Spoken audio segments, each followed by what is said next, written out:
In 2024, can Dave Chappelle go the outside and touch some motherfucking grass? Like, what is your obsession with trans? I'm 100% convinced, 100% convinced that some trans girl out there is sipping on some mezcal right now, thinking about how she broke his heart into pieces. Because what? We're always in your mouth, bro. Because I think you want us in your mouth.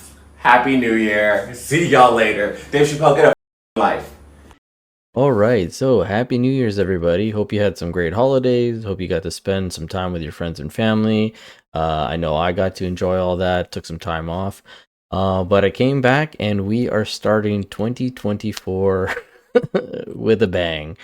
And as you can see here, Dave Chappelle has gotten a little bit of controversy due to his new Netflix special, which just came out last night. Now, everybody from Variety to the Daily Beast to USA Today, and I'm sure many more publications that are going to come out have been writing articles about this.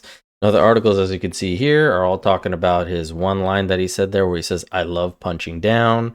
USA Today, again, "I love punching down."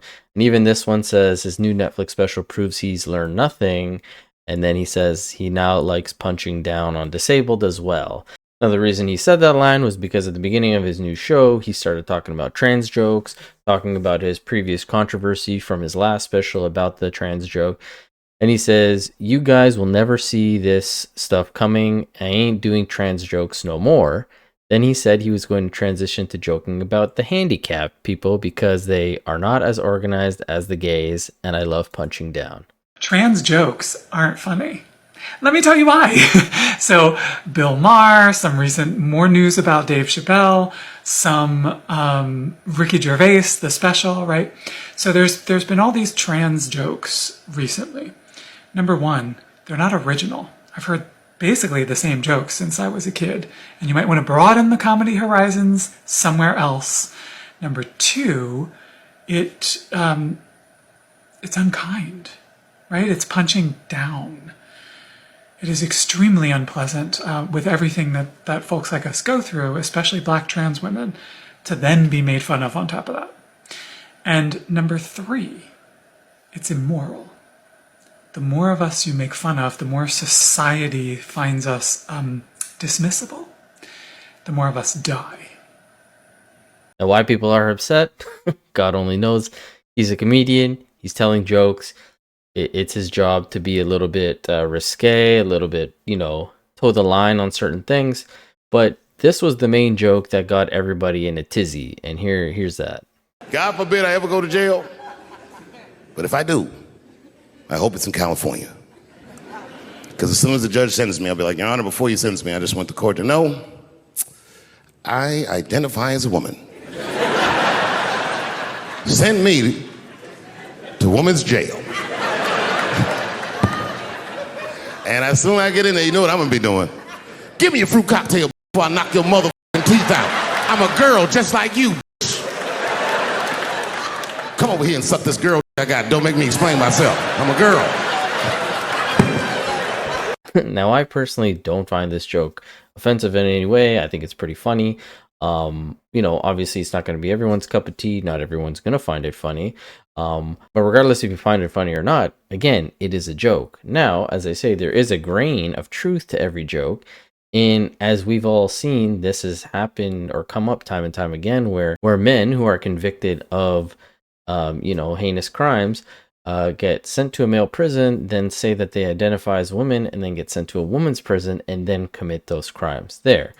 And you can see from this article where it says since 2016, male prisoners in the UK have been allowed to ask to be transferred to a woman's prison. All they need to do is self-identify.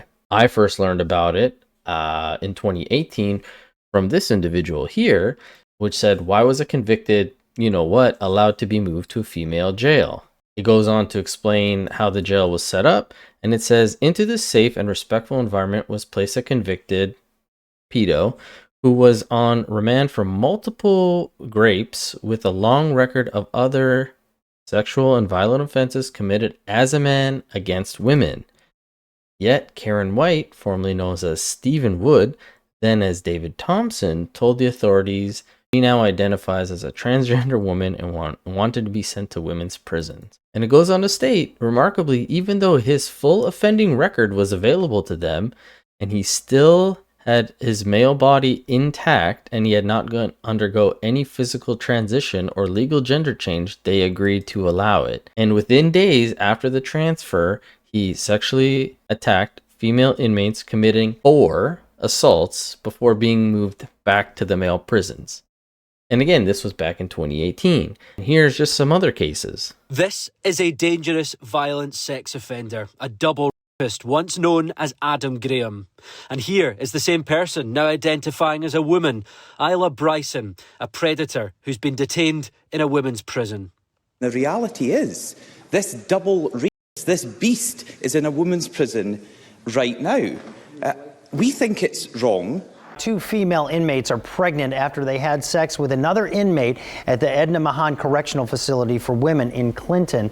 That's the Department of Corrections. Last year, Edna Mahan began housing transgender inmates who identify as female. These are just a few stories that you could find. It's not to paint a picture that all trans women or people who identify as trans women are this type of particular person, but you know, that's kind of what the point of the joke was, to shed light on this, on how crazy it is that men who get convicted of such things can simply state, hey, I'm a woman now, and then get sent to a woman's prison where they can continue to do that. And yeah, it's going to be part of the trans community because you have to identify as trans to be able to do this kind of thing. So as much as you don't like the joke, as much as you think the joke is offensive, there is some validity to the joke. But again, he is a comedian. This is his job. You can't be one minority group or one special group that can't be made fun of. He's clearly making fun of the handicapped. He's made tons of jokes about white people, black people, Hispanic people, gay people, trans. Like, it's the job of the comedian to just poke fun at whatever is relevant, whatever is funny, and whatever will get laughs. So, first Netflix aired an openly transphobic comedy special by Dave Chappel. And then, in the wake of all of the controversy of doing that, fired all of their diversity hires, and then greenlit 3 more comedy specials from Dave Chappelle. And aired a comedy special from Ricky Gervais, which was also openly transphobic, that they had been sitting on for quite some time because it was transphobic. But because everyone had a problem with Ricky Gervais, or with Dave Chappelle's comedy special, they aired that one as just a bigger everybody. And now they've aired an openly misogynistic comedy special from Matt Rife. So my question is, why are you all still paying for a Netflix subscription? Because you know that their next step, the next thing they're going to do, is air a comedy special by an open white supremacist. It's going to happen. That is what they're going to do. And they've already done enough damage. Why has what they've done so far not been enough for you to cancel your subscription?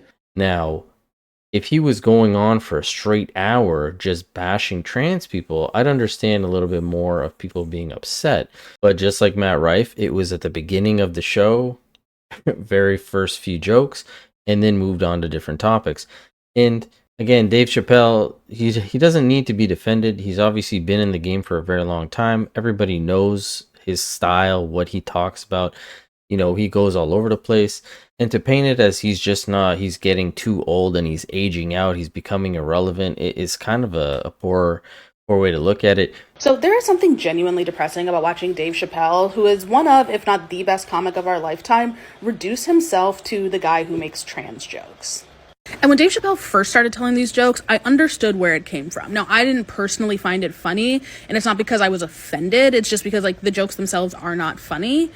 But I sort of understood where it came from, because Dave Chappelle is an aging comic who built his career off of being relatable and being kind of like an everyday man and telling relatable stories about relatable people that we as average people could really relate to. But because he's rich and elite and has been for multiple decades, he has lost that sort of that everyday touch, and his life and his stories and his experiences are no longer relatable to people like us. And so because of that, he has to fall back on shock value. And he's not the only comic who does this. Ricky Gervais does it, Louis C.K. does it, Chris Rock does it, because these men specifically are aging and they're elite, and they just don't have like the touch anymore. You're paying to go see a comedian. He had a show called The Dave Chappelle Show, which he did some outlandish stuff. I mean, on that show, he did whiteface, he played a homeless crack addict. He did so many different things that he's well known for. Cracking a few trans jokes, and you're all like aghast. Oh my God. It's kind of weird. It's kind of pandering. For the trans community who is offended, I mean, I would say lighten up a bit. Everybody gets made fun of at comedy shows. And again, there's tons of different comedians who tell different types of jokes.